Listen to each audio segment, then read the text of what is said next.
We are exactly halfway through 2026, and there is one huge difference between AEW and TNA.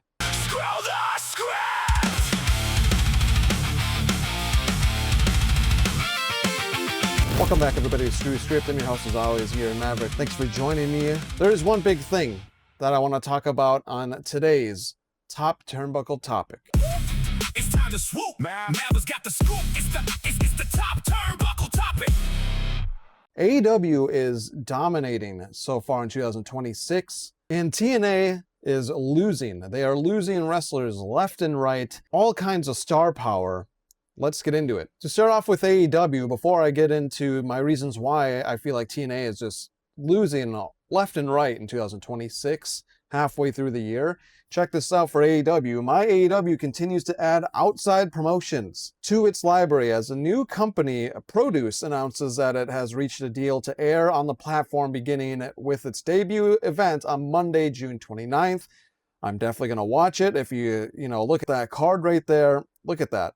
You got Zack Sabre Jr. is there. You've got Deonna Purrazzo's there, and we'll get back to her in a second with TNA. Jonathan Gresham is in there. All kinds of names, and that is one huge thing that AEW is doing so well in for 2026, halfway through the year. Not only are their ticket sales going up for shows, the one that I went to back in March, it was more packed than the same event that I went to a year prior, same venue. I mean, we're seeing shows left and right weekly have bigger and bigger audiences slowly.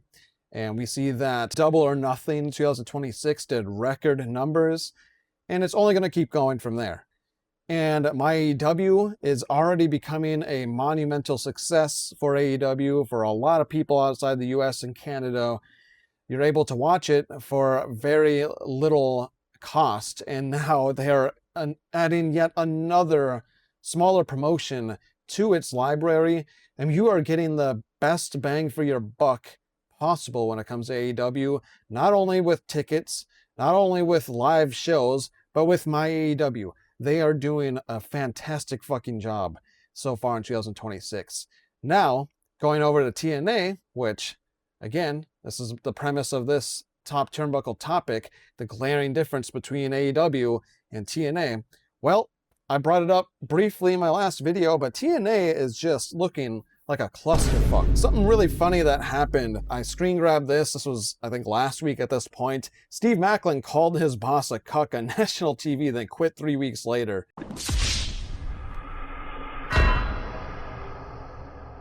This is what this business is all about.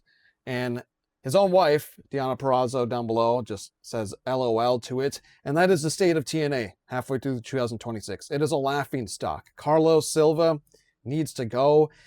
And it's true. I think verbatim, he said, sit down in your cuck chair while they had an altercation during an episode of TNA. But there was some truth behind those words, because honestly, he is a cuck for WWE. That is exactly what happened in 2025. Where we saw the partnership of WWE and NXT and TNA. And sure, they went back and forth, but I would say like 80 to 90% of it was in favor of NXT. And look what's happened a year later. Not even a year later. Like 6-8 months later, TNA has lost Steve Maclin recently, which I talked about in my last video. There's rumors that Mike Santana might be leaving soon. Who do they have over there? They just have a bunch of has-beens who are close to retirement. And I mean, no shade towards the Hardys, but they are. They're close to retirement. Frankie Kazarian, a bunch of guys like that. Or they have wrestlers, top dollar, who honestly are kind of shit. I'm just being honest with you. Couldn't make it in WWE. Would definitely not make it in AEW, as they are more wrestling-centric. And so they're over in TNA, and TNA is a shell of what it was even a year ago, because it was doing better, but they lost Joe Hendry, they lost all of these big names, and Leon Slater might be going. There's so many more on the roster, if you look at it, that are in question to possibly leaving TNA, and that is a really, really bad look for them. They have no star power. Here's another screen grab from Sky, Kazan, if I'm pronouncing that right. He goes on to say, so in a span of a few months, Danny Luna, Miles Grace, The Inspiration, Rascals, Jake Something, Killer Kelly, Mance Warner, Matt Cardona, Steph DeLander, Stephen Macklin have all left TNA, with the possibility of the other names that I mentioned a minute ago. That's literally a third of their roster. You go and look up the roster, they still have about 30, 40 wrestlers. But I'm just going to be honest, half of them, they have hardly any wrestling background, or they are not even close to being big stars in pro wrestling. They did get Ricky Sosa. I do like him from the indies. He's got a fun entrance, but is that really all you have for young talent over there to carry that, you know, isn't past their prime or isn't halfway out the fucking door? Because that is literally TNA halfway through 2026, and they are failing hard. So much for calling them the number 2 company, as E-Stands and AEW haters wanted to call them. They look like fucking dumbasses now. Because it's the truth. TNA is not number 3 even. It's not number 4 even. It's not number 5 even. It's not even in the top 5 for wrestling promotions. And honestly, by the end of 2026, it may not even be in the top 10. It may be close to being bankrupt again. It might not get a renewal of its TV deal. All these AEW haters want to clamor about AEW, like, oh, what's going to happen with them now HBO Max is bought out by Paramount Plus? Oh, they're gonna fold. They've been saying this shit for 7 years, and guess what? It doesn't happen. But you look at TNA and they're, chirps, zip, they're quiet, because the stuff that they want to have happen to AEW is actually happening with the promotion that they tried to rise from the dead and make better than AEW, because they didn't want AEW to be the number 2 right behind them. In my opinion, AEW is the number 1, maybe not financially yet or in terms of mass popularity, but when it comes to pro wrestling, it is by far the best promotion in existence right now. And even more proof, look at this. 20 days away from TNA's Slammiversary, and they have only moved 1,336 tickets. This person, again, they said TNA was a number 2 promotion and now they don't want to support. AEW haters are the worst. Yes, correct. Yeah, the current setup is only 3,500, but the total maps on the seat is over 6,000. So the setup is only for half the venue. They haven't even sold out half of the venue, not even a quarter of the venue. That is really, really bad looking. And then again, going back to AEW, polar opposite, winning all sides of the ring, pun intended. 25 million plus combined social media followers now for AEW. That is huge. That is numbers that you will never see TNA even scratch the surface of. Now, before I get into some other pro wrestling news, I want to address this HAKR.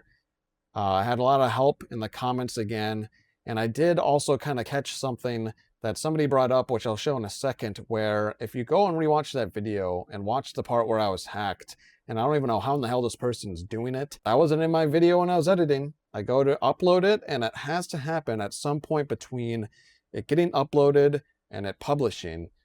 Maybe it's some higher up that works at YouTube or in IT or something that happens to be a pro wrestling fan and is an AEW hater. That's my guess. I did mention that there was something that seemed to pop up when the intermission happened with like that static noise before that very eerie and creepy looking photo with like I don't know if it was flames and a red circle.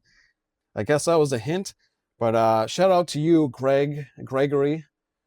He goes on to say, when he cut into your video, I froze it and it read something named Capital Wrestling Corporation. Well, I did some digging, and CWC was actually WWE, WWF before it became that company. And so I'm kind of piecing it together here now. If we got that, and then here's a picture again of that eerie photo, that creepy photo, and it's a circle, a red circle, and like a desert, or I don't know what that is, something dead. And they said the words opposite of success, basically calling shots at AEW, saying it's a failure. I tried typing in that didn't do it. So I think we're getting there. We just gotta kind of combine our brains here at the STS Society and try and put this together. But we have pieces now. CWC and whatever in the hell this image means.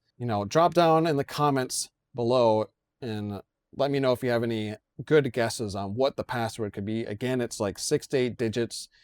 No clue if it's a combo of numbers, letters, or only numbers, only letters. I have no idea.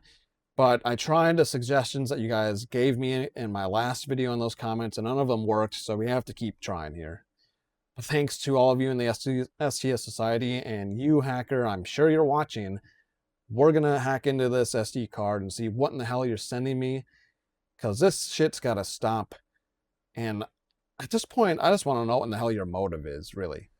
MLW Fusion announced Killer Cross and Matt Riddle 2. That's going to be this Saturday. Highly recommend watching that. MLW Fusion has been really good since their resurgence so far in 2026.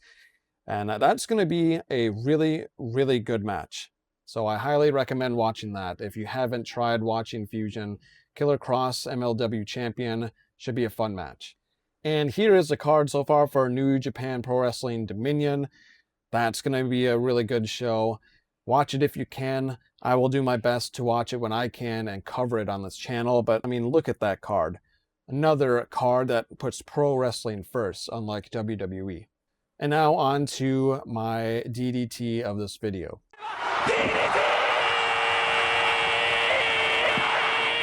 I have 2 of them so far. First one, Air. Since signing with AEW, David Finlay has yet to wrestle a singles match. Another example of Tony Khan wasting a wrestler who was one of the best in the world last year. I'm sure this person also said that David Finlay is a non-factor when he ended up choosing AEW over WWE, but I digress. But also, let's unpack it here. This is completely an awful take, really. For one, because he has already won a trios championship. They unfortunately had to relinquish it almost immediately, literally the next day, because of Gabe Kidd's injury. Otherwise, they'd probably likely still have those titles. And him and Clark Connors are featured weekly so far, building their reputation in AEW as a really good heel team. And we know that we're about to see one of the best team versus team feuds coming up here with the Dogs once Gabe Kidd does return, and with Bullet Club Gold and the Guns. That is going to be really good. And for those reasons, Air, you are the first half of this video's DDT. Next one, NoDQ.com. JF says you're the fucking worst if you're actively rooting against AEW existing. AEW matters not just because, and it goes on there, and it's for the page AEW full, awful, posting the downfall of AEW from beginning until its miserable end with excerpts from the upcoming book, The Death of AEW. An upcoming book? What the hell? And MJF calls him out and says, this is from 2023. How fucking bored are you? Yeah, there's literally like, and you go to that page and there's a lot of people following that page that is literally just full of AEW haters that wish for its demise. And that is not what we need in pro wrestling. I don't want WWE to end. I don't want TNA to end. I just want them to be better. And there's a stark difference between that and then these clowns that literally want the other option for pro wrestling in America that's as big as WWE, that gives you a different flavor, a different style of pro wrestling. And they want that to fail, and I think those people are dumbasses. That's all I had in this episode of Screw the Script. Let me know down below if you agree with my top turnbuckle topic opinion in this video about AEW winning halfway through the year and TNA just looking worse and worse halfway through the year. I think it's a big topic, and that's why I picked it, because it's the talk of pro wrestling right now, I feel like. How TNA is shaping up this year and how great AEW has been. Again, let me know down below if you have any guesses on the password after we kind of down those still images that I uploaded from the last video after that hack happened. As always, this has been Maverick with Screw the Script. Thanks for watching.